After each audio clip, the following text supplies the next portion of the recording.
enfoques con el doctor Humberto Fasanella. Este video de esta conferencia internacional, que es Disautonomía Nuevos Enfoques, será grabado para fines educativos por la Facultad de Medicina de la Universidad de Panamá y por la Fundación Disautonomía Panamá, las cuales podrán reproducirlo, darle divulgación en sus redes sociales y demás medios de comunicación. Ninguna otra persona está autorizada para grabarlo o reproducirlo en forma alguna. Derechos reservados. Nuestro ponente del día de hoy, el doctor Humberto Fasanella, es especialista en disautonomía con más de 20 años de experiencia. Es médico internista, director de la Clínica de Disautonomía de la Universidad de Panamá, quien nos estará hablando en el día de hoy. Lo que vamos a desarrollar hoy es en relación a disautonomía. Nuestros grandes aliados, Disautonomía Chile y Disautonomía Latinoamérica, con quien tenemos estrechos lazos. En este momento, nuestra fundación sede, Disautonomía de Panamá, para nosotros es muy grato ofrecerles la siguiente conversación, dado que tenemos muchos médicos, tenemos muchos estudiantes y tenemos muchos pacientes. Trataré, en la medida de lo posible, de que el docente o el médico pueda preguntar y en un lenguaje sencillo trataré también de que el paciente pueda expresar sus inquietudes y pueda sobre todo entendernos. La primera pregunta que hemos recibido es, nos han preguntado muchísimo, sobre si la disautonomía se asocia a trastornos psicológicos o insomnio. En particular, le voy a pedir al señor Jorge Costarango, miembro directivo de la Junta de Fundación Panamá, Fundación Disautonomía de Panamá, para que en particular hay una pregunta que leí muy interesante, muy concisa, del doctor Silva de Venezuela. Sin embargo, tenemos preguntas de múltiples países. Respondiendo un poco de antemano al doctor Silva, Venezuela, los trastornos psicoafectivos, emocionales y educativos sí están incluidos en disautonomía, de tal manera que dentro de Conectiva, dentro de las 18 asociaciones, se incluye madurez escolar integral, que tiene un perfil educativo y psicológico. En Panamá somos muy afortunados, ya que este tema educativo como problema generado en disautonomía es ampliamente reconocido y trabajado por el Ministerio de Educación, entre otros entes. Pero este es un fenómeno que ocurre en Panamá. En Panamá, enfermedades raras, disautonomía y el Ministerio de Salud, el Ministerio de Educación, MEDUCA, están trabajando bien proactivos para mejorar el entorno del paciente.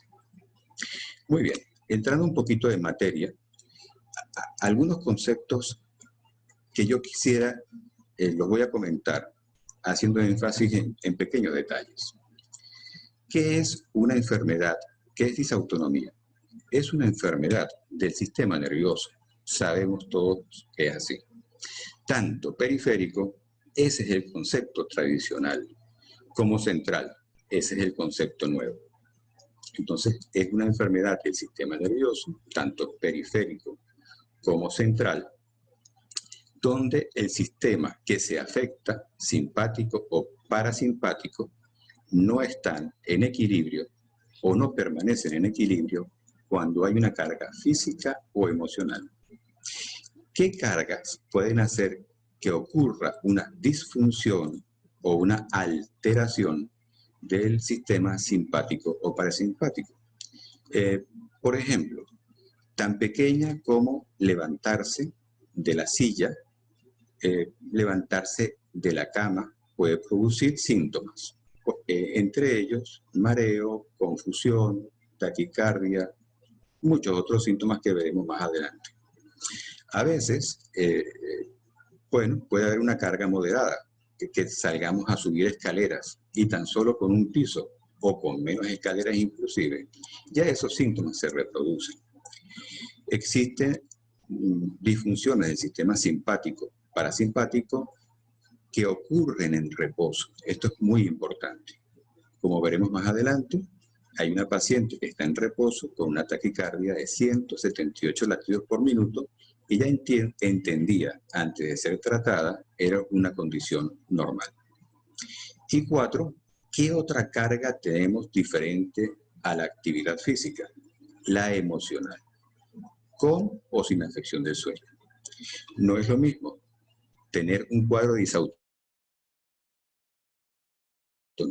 que es orgánico, porque se puede cuantificar y se puede cualificar genéticamente, con un estrés emocional o, aún peor, si hay el trastorno del sueño. Esto como preámbulo a la pregunta del doctor Silva y de muchísimas preguntas que he recibido. Quisiera tomarme 2 minutos, señor Jorge, para explicar lo siguiente, si usted me autoriza. Yo estoy en este momento haciendo una presentación. Lógicamente, mi frecuencia cardíaca basal, es decir, la que tenía ayer en condiciones sin estrés, posiblemente estaba entre 60 y 70 latidos por minuto. Mi tensión estaba perfectamente normal, es decir, 12, 7 o 110, 70. Aproximadamente esa es mi tensión.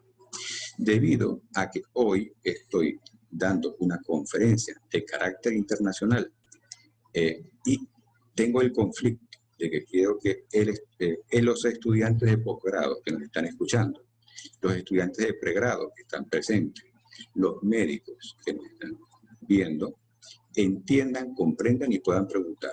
Eso me produce una carga de trabajo, en este caso emocional. Si ayer mi tensión era 110/70, posiblemente hoy está en 116/76. Y mi frecuencia cardíaca, si antes era 64, 65, que es mi promedio, posiblemente ahora pudiera tener un incremento de 4 o 5 latidos por minuto. Es decir, esto, por más que lo hayamos hecho 1000 veces, significa que hay una carga emocional. Mi sistema simpático parasimpático se está activando para darme un poco más de fluidez, que mis ideas sean más rápidas, que mi respuesta sea más reactiva. Y, sin embargo, cuando termine la conferencia, la frecuencia cardíaca, la tensión arterial, van a normalizarse a mi basal del día de ayer. ¿Qué significa? Eso, que yo no tengo disautonomía. Las alteraciones de la frecuencia cardíaca y de la tensión sí son reactivas o adaptativas a una situación de ejercicio, es decir, físico o mental, se consideran normales. En base a esto hablaremos las siguientes láminas. Síntomas comunes en disautonomía. Si yo les pidiera a los pacientes que levantaron la mano en forma virtual al escuchar cualquiera de los siguientes síntomas, un paciente con disautonomía va a presentar lentamente ojo seco, boca seca, tos seca, prurito cutáneo y puede tener urticaria, abones, irritaciones en la piel. Muchos van a tener disnea o sensación de falta de aire. Otros van a comentar constantemente que el consumo de alimentos le produce distensión abdominal. Significa que hay un grupo de disautonomía que presenta intolerancia a múltiples alimentos. Otro grupo muy importante, generalmente oculto, porque hay cierta vergüenza del paciente a confesarlo. Y después recibo muchísimos mensajes a mi Instagram para decir, doctor, yo era uno de ellos. Estos síntomas, disuria o molestia, ardor al orinar, o la urgencia miccional. Es decir, tengo que orinar ya, voy a orinar y sin embargo es pequeña cantidad. Eso se llama urgencia miccional.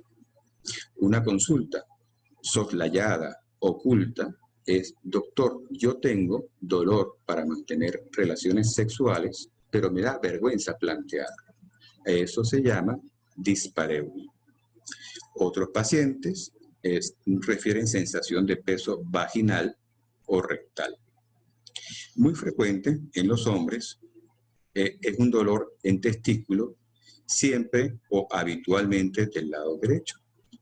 Eso tiene un nombre, es orquialgia u orquidinia crónica. Este grupo de síntomas pertenecen a aquellos que generalmente el paciente se inhibe o ha consultado a urólogos y no ha conseguido respuesta. La respuesta está en la disautonomía, en conocer y tratar disautonomía. Otros pacientes van a tener un temblor fino en manos. Esto es muy frecuente. Posiblemente el 80% de los pacientes que nos están escuchando hoy van a referir, doctor, yo tengo un dolor en las manos y en los pies. Cuando me despierto, las manos las siento prensadas, dolorosas. La planta del pie es dolorosa. Al apoyar la planta del pie en el piso, siento dolor. Describe, en cuanto a planta del pie, una cosa llamada fascitis plantar, que mejora en el transcurso del día. Ahora, si el paciente tiene dolor en la palma, en la mano y en las articulaciones, es posible que consulte con el reumatólogo. Y el reumatólogo es posible que le haga un diagnóstico de tipo articular, patologías articulares. Siempre que tengan esta sintomatología, recuerden ser asistidos por especialistas en disautonomía, que los hay, porque ayer tuve un curso de disautonomía, mañana tengo un curso de TIL test en México, o sea que hay constantemente formación de nuevos recursos médicos. Invito a los estudiantes de medicina para que se sensibilicen y dejen de convertir esta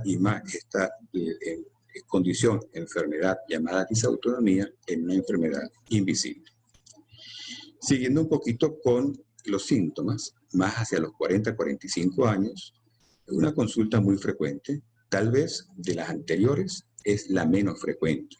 Doctor, yo siento que camino lento. Parkinson Plus.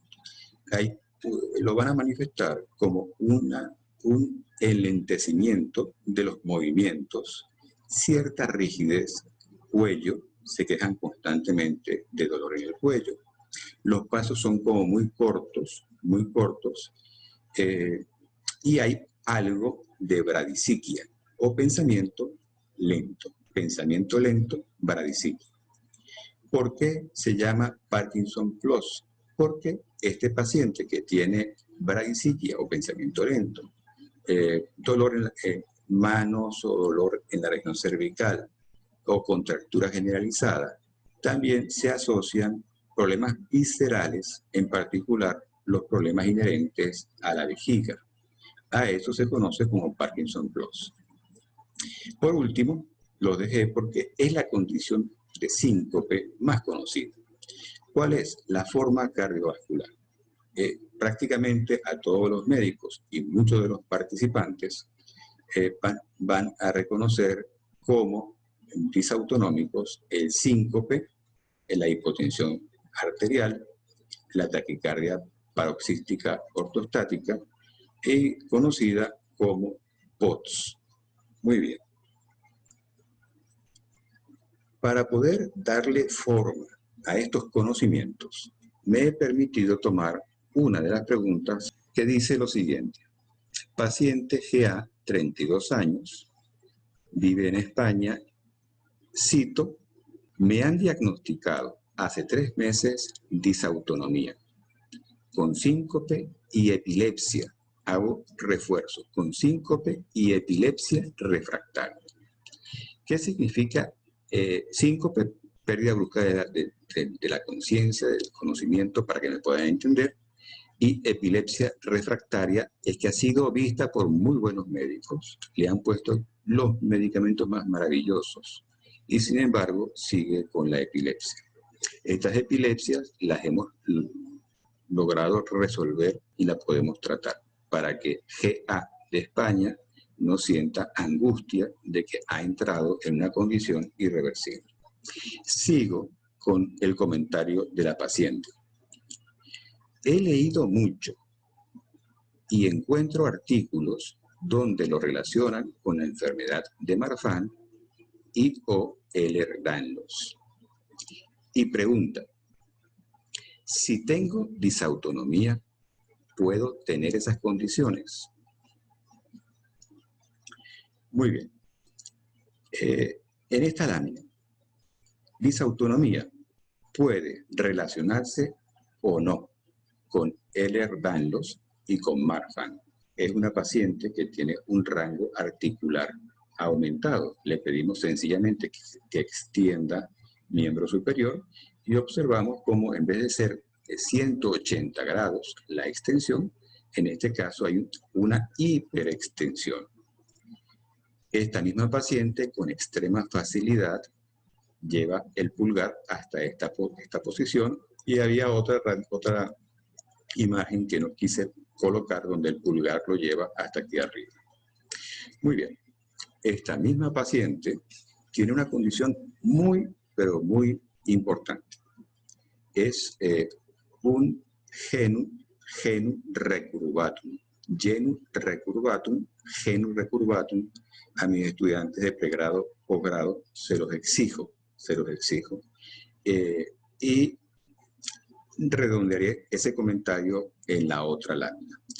En este momento, comentarles que esta paciente que tiene un síndrome de rango articular aumentado, yo no sé si es el Ehlers-Danlos, simplemente hago un diagnóstico sindrómico de laxitud o de rango articular.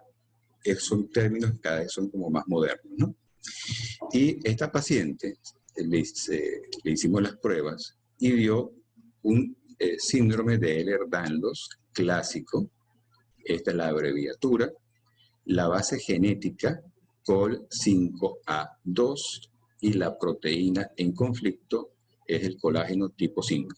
O sea que si una paciente o un paciente, mucho más frecuente, siempre me van a escuchar decir que son pacientes de sexo femenino. Disautonomía.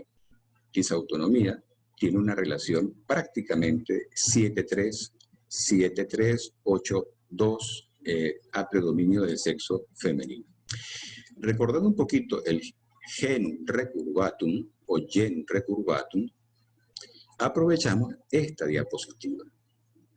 La rodilla se va hacia atrás. Esta condición, todos aquellos que tengan rango articular aumentado, no necesariamente tienen Ehlers-Danlos. Sin embargo, esta condición va a producir una sobrecarga, que en la clínica conocemos como sobrecarga del biotipo. Este tema es tan interesante que me gustaría desarrollarlo en otra sesión y en particular más con docentes o médicos. Ya que hemos establecido que esta paciente tiene un síndrome hiperelástico o de rango articular aumentado o de hipermotilidad y tiene una base genética, quisiera en este momento darle la bienvenida a la doctora Rosa Prado, quien está asistiendo a esta conversación desde Chile, y ella trabaja en el Hospital Clínico Universidad de Chile y está haciendo una maravilla, no solamente en trabajo de investigación, que he tenido oportunidad de ver sus publicaciones, sino que está incorporando a sus estudiantes de posgrado en genética. Bienvenida, doctora Rosa Prado. Entonces, hay formas disautonómicas que no se relacionan con Ehlers-Danlos y Marfan. Aquí, a la izquierda, este es mi brazo, y estoy explorando el rango articular, en mi caso, normal, ya que yo puedo hacer cerca de 80 grados, si la horizontal es esta y la vertical es esta. En vez de hacer los 90 grados, yo puedo hacer 80 grados. Esto es con puño cerrado. Si lo hago con puño abierto, utilizando la palma, es posible que mi rango de flexión de muñeca aumente un poco. Pero fíjense cómo yo no tengo ni hiperlaxitud, porque no tengo más de, si acaso tengo 80.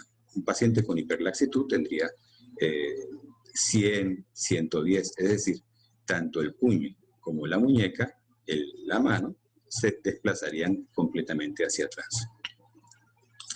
Si esto es lo normal, entonces, ¿qué es esto? Esta paciente presenta, calculamos aproximadamente, hay formas por supuesto de hacerlo para publicación, pero clínicamente pudiéramos hablar de que si estos son 90 grados, la paciente, podemos discutir si tiene 40, 45 o 30 grados, pero ella está haciendo el máximo esfuerzo para hacer una flexión. Sí, el paciente, por supuesto, no es artrítico, no es artrósico, no trabaja como mecánico, no trabaja como zapatero o en aquellas ocupaciones u oficios que requieran impacto en la muñeca, de dónde viene esa pérdida en la flexión de la muñeca. Y si se explora la otra, la muñeca o el brazo contralateral, va a tener el mismo problema. Y si exploramos miembros inferiores, particularmente articulación, pie, también. Estos pacientes constituyen lo que les mencioné inicialmente como biotipo. Este paciente puedo asegurar que me va a consultar porque se despierta con un dolor articular o un dolor en las manos severo, un dolor en la planta de los pies severo. Apenas apoyar el pie en el piso va a referir dolor. Y me va a decir que esos dolores mejoran, como son al despertar, van a mejorar un poquito en forma progresiva, hasta que inclusive en algunos casos haya acalmia o alivio completo.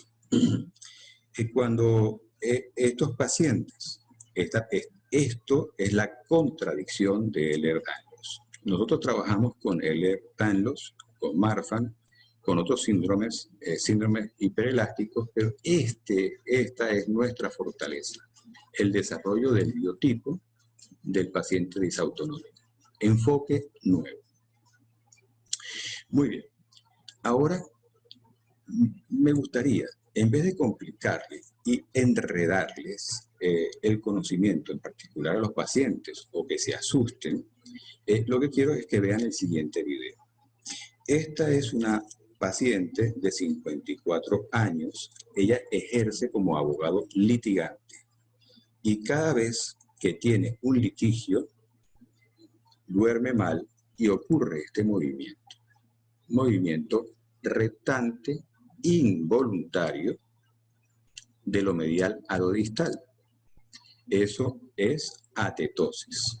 La atetosis es una condición, si me la preguntan, de la fisiopatología, de lo contrario, obvio, de los ganglios basales, y se asocia. Esta paciente tiene un trastorno de vaciamiento de vejiga, tiene incontinencia urinaria, tiene una vejiga disautonómica. Fíjense cómo la disautonomía no solamente afecta corazón, vísceras, trastornos psicoconductuales o de aprendizaje, sino que también puede producir atetosis y Parkinson. Movimiento atetósico, lesión del sistema nervioso central, formas progresivas e inevitables. Va a desarrollar más tarde AMS, atrofia múltiple sistémica, pero los médicos poco podremos hacer por ella. Aprovecho con el permiso del señor Jorge, moderador de esta sesión, con este caso. Paciente LP, 26 años, nos escribe desde Argentina. Pregunta: ¿la disautonomía es hereditaria? Y hace el siguiente comentario. He observado que una tía materna, mi madre y yo compartimos síntomas similares. No hemos sido diagnosticadas, pero escuché una charla dictada por usted hace 2 meses y coincidimos, abro comillas, con algunos síntomas que se emitieron en esa conferencia, y son los siguientes: intolerancia a la lactosa, a la histamina y resequedad en los ojos. Esa sintomatología o las consecuencias de la intolerancia a la lactosa y la histamina, esos síntomas asociados a esas intolerancias, junto con la resequedad de los ojos, es compartida por la madre y por la tía. Eso ya nos da un perfil como hereditario, ¿verdad? La paciente sigue el comentario. Y me habían dicho que tenía un síndrome de Sjögren.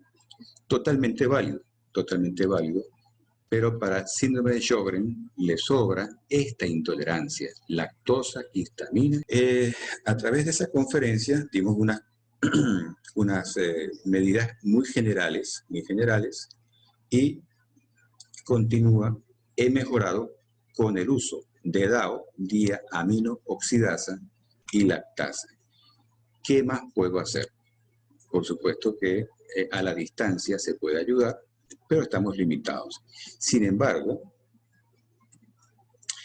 de haber sido el síndrome de Sjögren, que fíjense las particularidades, afecta a la piel, por ejemplo, urticaria como en la disautonomía, las articulaciones, como les comenté, en la muñeca, los pulmones, como la disnea que vemos en el paciente disautonómico, los riñones, por ejemplo, con la urgencia miccional, los vasos sanguíneos, como por ejemplo en la enfermedad en el síndrome de Ehlers-Danlos, los órganos del sistema digestivo, lo acabo de comentar como ejemplo de disautonomía, y los nervios.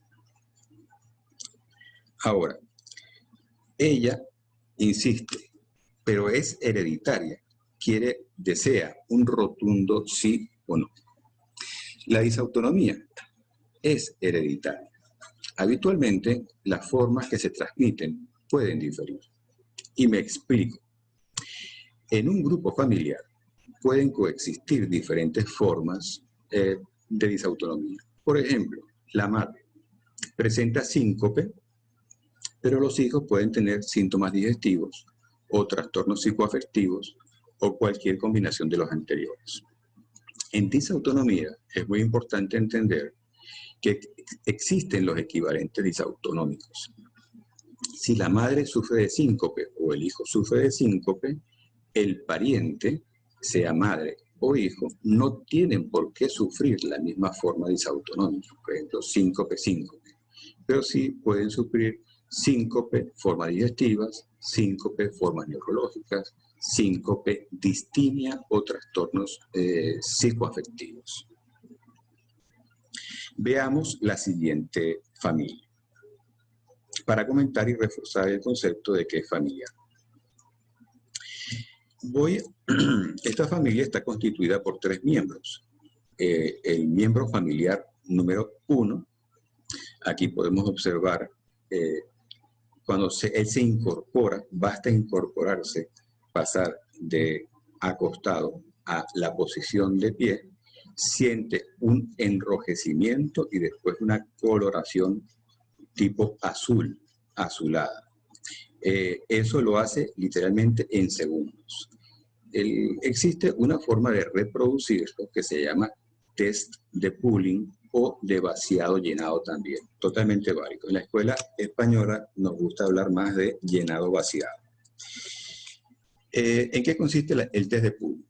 El paciente en decúbito dorsal, es decir, acostado, levantamos las piernas, miembros inferiores, como también levantamos las manos, y pueden permanecer elevadas 5 minutos. Terminado ese momento, se procede a asumir la posición ortostática o de pie y a bajar las manos. El resultado es la coloración azulada, cianótica, manos y pies. Desde pooling positivo, eso ya nos dice que clínicamente, al examen físico muy sencillo, ese paciente tiene probablemente una forma disautonómica o una condición vascular a estudiar. Es muy importante, como estamos tratando de dar conceptos algo más novedosos, ya desde hace 4 o 5 años, el test de pooling lo utilizamos muy poco si no se acompaña no solamente de la observación de la acrocianosis. Acro es distal, dedos, distal son los dedos del pie, dedos de la mano, pabellón auricular, punta de la región nasal. Entonces, ¿qué nos gusta a nosotros? Es muy importante evaluar el color cianótico, es decir, debemos medir la saturación de oxígeno, colocar un saturómetro, un oxímetro y ver cómo, qué porcentaje satura en un dedo miembro inferior, con qué porcentaje satura en un dedo del miembro superior, tanto en la posición elevada como en la posición de declive. Test de pooling al alcance de todos nosotros, y si queremos ir un paso más, medimos la saturación de oxígeno. Este mismo miembro 1, autorizamos la realización del TIL test. El TIL test nuevo, no me voy a referir, salvo que ustedes lo deseen, en esta sesión o en otras sesiones, tipo taller de trabajo, se hace de la siguiente manera. El paciente en decúbito dorsal, o sea, acostado, va a tener 2 transductores, uno térmico y un Doppler carotídeo, para ver cuánta sangre, explicación para los no médicos, cuánta sangre va del corazón hasta el cerebro, midiendo a través del Doppler cuánta sangre, repito, va del corazón hasta el cerebro. ¿Por qué en nuestro diseño magnífico del cuerpo, la sangre, qué lleva la sangre que es tan importante? Del corazón al cerebro. Va a llevar oxígeno y azúcar, glucosa. Recuerden ese concepto para entenderlo después. Muy bien, estos mismos transductores se pueden colocar, el de temperatura, inclusive el Doppler, en miembros inferiores. También se hace la colocación para realizar electrocardiograma modo continuo, y aquí observan un brazalete digital. Solo para médicos, este comentario, solo para médicos. Concepto que vale una perla. La asimetría.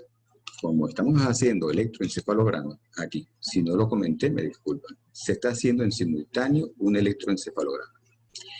La asimetría de los ritmos de ondas beta mayor del 35%, es decir, en el electroencefalograma hemisferio derecho y hemisferio izquierdo, si existe una asimetría importante en el ritmo de las ondas beta, se pudiera considerar una manifestación previa al síncope y podemos suspender la prueba y decir que fue positiva, o aparecer simultáneamente con el síncope, o cuando el paciente se haga sintomático, mareo, malestar general, puede haber somnolencia, como formas de, si me aceptan el término, los médicos, de presíncope. Aquí tenemos el paciente, como ya habíamos comentado, realizándose el Doppler carotídeo, que, insisto mucho, para los médicos estamos evaluando perfusión cerebral carotidia no vértebro-basilar, y para los pacientes es una forma moderna. No me interesa qué pasa en el corazón, o sea, no es lo único que debo evaluar. Si tiene arritmia, si baja la frecuencia, eso es muy importante, pero no es lo único. Yo quiero saber, el desmayo, si bien puede ser causado por un problema cardíaco, yo quiero saber precozmente cuánta sangre está llevando oxígeno y glucosa al cerebro. Este paciente se deja en decúbito dorsal. Vamos a manera de aprendizaje para los estudiantes de pregrado y posgrado. Vamos a recordar simplemente, hay muchas formas de hacerlo, pero yo quiero que recuerden 20-20. 20 minutos acostado y 20 minutos de pie. El TIL test consiste en la elevación progresiva partiendo de 0 grados, es decir, el paciente está acostado, lo hace progresivamente a una velocidad constante hasta que alcanza una inclinación de 70 grados. Se puede hacer con más grados, pero perdemos especificidad. Lo dejaremos hasta 70 grados. Muy bien. Ese paciente dio unos síntomas que comentaremos. Fue positivo para el TIL test y tengo las láminas a continuación. Este es el miembro familiar 2. Por la uña sabemos que se trata de una dama. La saturación de oxígeno, fantástica, 97. Para no médicos, de 95 a 100%, normal. Pero fíjense esto, 178 de frecuencia cardíaca. Esta es una paciente que su descripción hasta hace tal vez 1 año, 2 años, era que en la mañana, en la tarde y en la noche, lo habitual es que tuviera esa frecuencia cardíaca. Fue corroborado múltiples veces con Holter e inclusive de noche hacía frecuencias cardíacas más elevadas. Entonces, observen cómo el miembro número 1 tiene una condición de disautonomía, el miembro número 2 tiene una condición de taquicardia, él es positivo para, esta paciente, perdón, es positiva para POTS también. Y entonces, aquí observa cómo 107/60. No le voy a explicar a los pacientes qué es la presión arterial media. Los estudiantes deben saberlo. Entonces, una presión arterial media por encima de 70 o más, garantiza la perfusión cerebral. No solamente la cerebral, de todo el cuerpo. Sin embargo, 30 pasa a 92/46. A los renales, 102 subió un poquito y 53 también. Eso es un organismo que acaba de liberar en este momento, permítanme la expresión, un chorro de epinefrina, de dopamina, dobutamina. Acaba de producir la liberación de todo lo que le queda del DHPG, 5,3-DHPG, que son sustancias que van a producir un aumento de la presión arterial. Sin embargo, ese esfuerzo no es suficiente y 95/47 y 86/41, por supuesto, el síncope o va a ocurrir ahora o vamos a tener una condición que ya la hay de hipoxia cerebral y lesión cerebral. Un comentario. El síncope, espero que me entiendan, que me pueda explicar. Si este paciente tiene un síncope en este momento, ese síncope le puede salvar la vida, porque está en hipoxia cerebral. ¿Qué ocurre con el síncope? Ocurre el desmayo, para que pueda ser entendido, ocurre el desmayo, el paciente, lamentablemente hay un trauma, una caída, pero el paciente asume otra vez el decúbito dorsal y eso va a garantizar que la sangre perfunda más fácilmente al cerebro. Entonces el síncope no puede ser visto como muy malo, porque existe una condición que es mucho peor. Atención a los médicos, quien quiera compartir este conocimiento es, ¿qué ocurre si esta paciente, que no es el caso de ella, pero qué ocurre, repito, si esta paciente aprende o puede vivir con estas presiones y con hipoxia cerebral? Respuesta. Los ganglios basales, desde el núcleo caudado, los núcleos subtalámicos, putamen, globo pálido, sustancia negra, van a tener una hipoxia crónica. Y este paciente puede tener desde una crisis refractaria de origen talámico hasta cuadros de extrapiramidalismo, como el que mencionamos, llamado parkinsonismo. Muy bien, para todos, médicos y estudiantes, pacientes. Hemos visto 1, 2 y 3 pacientes. Esto corresponde todavía al paciente 2. Esta es otra prueba. Me disculpan, a última hora, ayer, se me ocurrió, como hay muchos médicos, y hacen muchas preguntas con respecto a ¿Cuál es el enfoque moderno? ¿Qué se hace aparte del pill test? El paciente se deja acostado, aquí tenemos la presión arterial, 93/53 y la frecuencia cardíaca. Y posteriormente se manda a colocar en posición ortostática y de pie y se toman muestras al primer minuto, al tercero, al quinto y al minuto 10. Junto con eso vamos anotando síntomas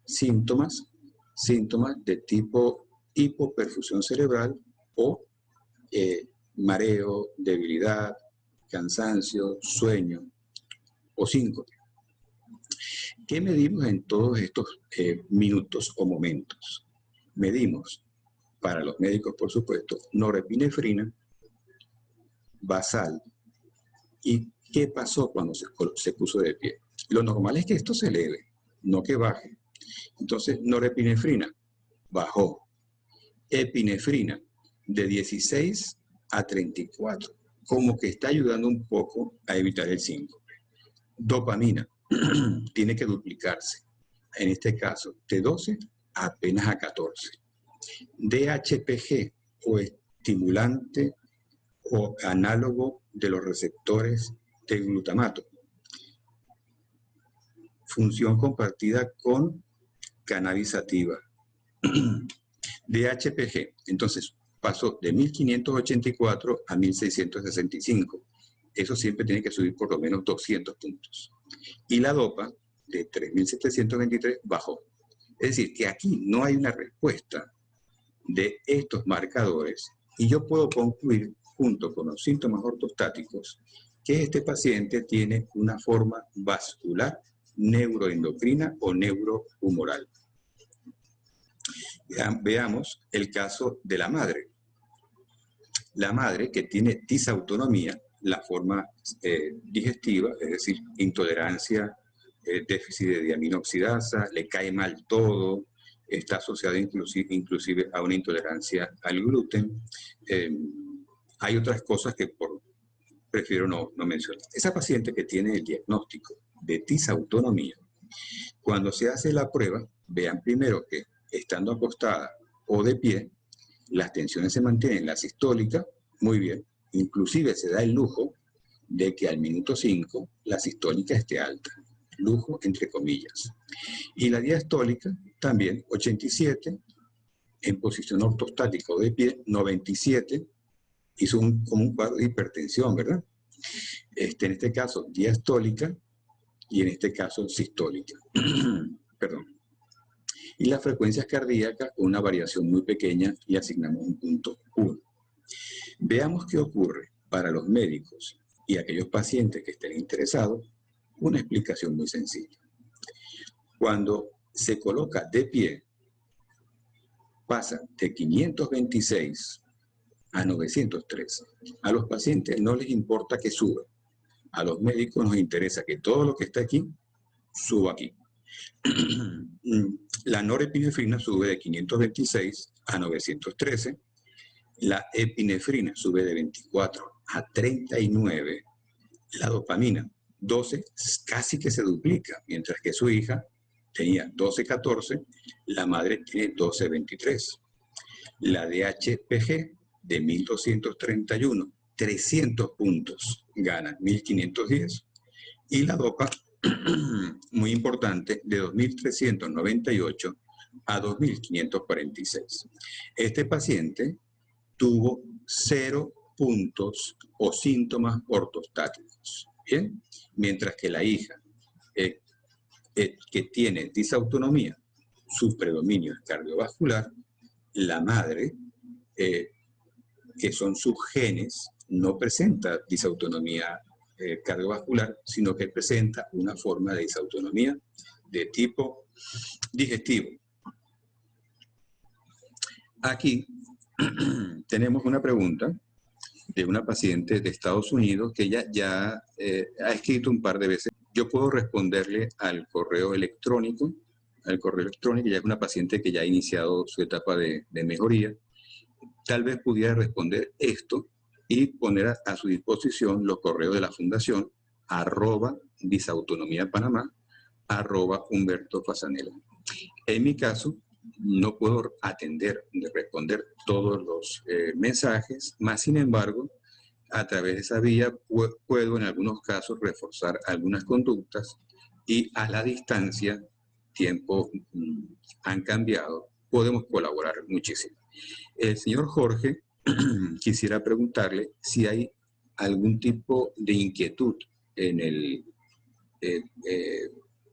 para poder elaborar preguntas y respuestas. Señor Jorge, usted decide, ¿dejo de compartir en este momento o usted puede leer las preguntas si las hay para yo no tener que entrar y salir de la función pantalla?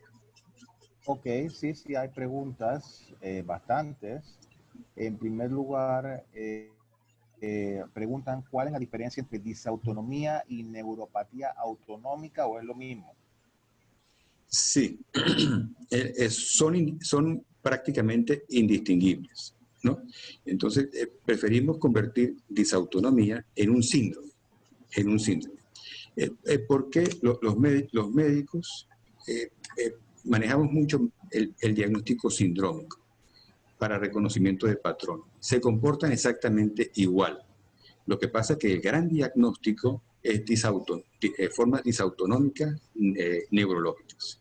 Y después están las pequeñas lesiones de fibra y otras alteraciones que están incluidas dentro del síndrome.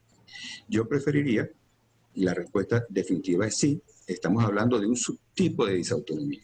Ok, tenemos otra pregunta. ¿La sensación de falta de aire es solo una sensación o existe realmente una hipooxigenación? Muy buena pregunta, me haría falta media hora para responder, pero voy a satisfacer esa pregunta. Es muy importante porque es básica. En la Clínica Disautonómica de la Universidad de Panamá, en conjunto con el doctor Enrique Mendoza, hemos podido evaluar más de 200 pacientes con formas disautonómicas, excluyendo las formas Danlos y, por supuesto, el SET, el síndrome de Ehlers-Danlos y Marfan. Entonces, en el otro grupo de pacientes que no tienen esos síndromes, hemos encontrado, y eso basado en conocimiento conjunto con mi esposa, la doctora Yolanda López Salazar, quienes aprendimos desde hace 30 años y en forma conjunta, muchas cosas en relación a disautonomía. Si ustedes tienen a bien preguntar a mi esposa, Yolanda López Salazar, también lo pueden hacer. El conocimiento es exactamente el mismo. Ella contribuyó con algunas cosas y yo con otras, y el efecto de suma nos hizo mejor. Entonces, yo me acuerdo que una vez mi esposa me comenta, Humberto, yo hago la espirometría, pero el paciente, a pesar de que le explico reiteradamente, mi esposa es fantástica, es una docente extraordinaria, le explico cómo hacer una espirometría, o no la saben hacer, o siempre sale deficiente, pero me niegan el antecedente de disnea o dificultad respiratoria. Mi esposa y yo evaluamos a esos pacientes y encontramos que el grupo con disautonomía presenta una capacidad vital disminuida. Esto es, no introducen suficiente aire en el pulmón. Eso no es subjetivo, no es un síntoma, es un signo. Es decir, si hay una disnea real, aparte de la percibida, ¿no? Si hay un trastorno ventilatorio. Encontramos patologías restrictivas, es decir, el paciente, quiero que estén muy pendientes los pacientes. Doctor, yo cuando tomo aire tengo que dejar de respirar. Siento que me falta como fuerza en el pulmón. Eso es característico de disautonomía. Doctor, por más que yo a veces cuando tomo aire siento que lo hago bien hasta un punto que me duele. Acá. El dolor no es precordial, sino más bien lateralizado a la izquierda, y algunas damas lo asocian con mastodinia o dolor de mama. Tiene una explicación diferente y está, sí, Jorge, gracias por esa pregunta muy valiosa, el trastorno ventilatorio medido en espirometría no solamente es real, sino que lo entendemos, lo comprendemos y lo podemos mejorar. Siguiente pregunta. Sí, nos piden saber desde Chile si se pudiera hablar un poco sobre los pacientes con disautonomía que no se desmayan. Indica que en Chile, si no se desmayan, los médicos dificultan mucho el diagnóstico, ya que sostienen que disautonomía es solo cuando hay desmayos. ¿Qué Claro, podría comentarles al respecto? claro. Yo me considero, mi esposa, tengo una hija que estudia medicina en Panamá. Yo me considero afortunado, porque si bien hemos trabajado en España, otros países, en Venezuela, yo me considero afortunado de estar en Panamá. Es impresionante cómo en Panamá, estoy seguro que en todos los países va a ser en algún momento igual, como en Panamá están ávidos de adquirir conocimiento, cómo la universidad ofrece sus recursos. Pregúntele a mis estudiantes del séptimo semestre, que tenemos un curso mañana de TIL Test con lo del noveno semestre, y en el séptimo semestre, es decir, en propedéutica clínica, van a tener un entrenamiento de electrocardiografía básica y avanzada para que cuando lleguen al noveno semestre puedan hacer el diagnóstico. Ahora, cuando yo los estoy entrenando, no solamente los entreno para que sean muy buenos interpretando electrocardiografía o las formas cardiovasculares. Una forma cardiovascular, ese diagnóstico se hace en cualquier parte del mundo. Lo difícil es entender cuando el paciente no se desmaya, no tiene síncope, pero, repito, ¿cómo me gustaría reinterrogar a esa paciente, la que hizo la pregunta, y yo repreguntar y decirle lo siguiente?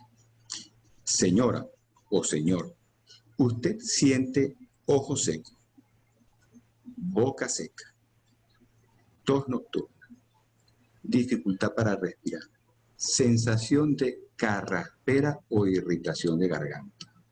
¿Usted siente manos dormidas o dolorosas al despertar? ¿A usted le molesta la planta del pie cuando se incorpora por primera vez en la mañana? ¿Usted tiene urgencia miccional, es decir, necesidad de correr a orinar? ¿Usted siente que está todo el tiempo distendida, aumento de la circunferencia abdominal por un trastorno digestivo? ¿O usted siente dolor para las relaciones sexuales? Todas esas condiciones y muchas más, son disautonomías no cardiovasculares. Si nos imaginamos un iceberg, lo visible, lo más conocido, por supuesto que será evidentemente síncope. Acabo de hablar de TIL test, acabo de hablar de electrocardiograma, es decir, hay muchos patrones que podemos elaborar. Me siento bendecido de Panamá porque la Universidad de Panamá está invirtiendo importantes recursos. Meduca está haciendo importantes esfuerzos. El Ministerio de Sanidad, a petición de la Universidad de Panamá, me trajo como médico invitado especial en el área de disautonomía para que pueda promover docencia, formación y asistencia, siempre dependiendo de la Fundación de Panamá. Si tienen a bien los pacientes y los médicos complementar información, a ese fin, no hoy, pero sí pudiéramos complementar la invitación a la realización de talleres. Sepan que desde la Universidad de Panamá, la Fundación de Panamá, Fundación Disautonomía de Panamá, se extiende una invitación para que sean sesiones de preguntas y respuestas no limitadas a 30, a 45 minutos, sino que hagamos talleres divididos por especialidad, unos para pacientes, otros para médicos, otros para cardiólogos, el caso de Mañana con México, otros psicólogos. Jorge, me imagino que hay preguntas de psicología, está la pregunta también del doctor Silva desde Venezuela. Te pido por favor hacer énfasis en esa pregunta. Dale, si puedes, prioridad. Muy bien, entonces la respuesta definitiva existe en sí, en Chile. Si usted tiene la forma cardiovascular, síncope, POTS, desmayo, lo van a diagnosticar, lo van a diagnosticar. Si su forma de disautonómica es diferente, por lo que me están comentando, no lo van a diagnosticar. Le sugiero al paciente o al médico que formuló la pregunta se ponga en contacto con Disautonomía Panamá para talleres o charlas. Gracias.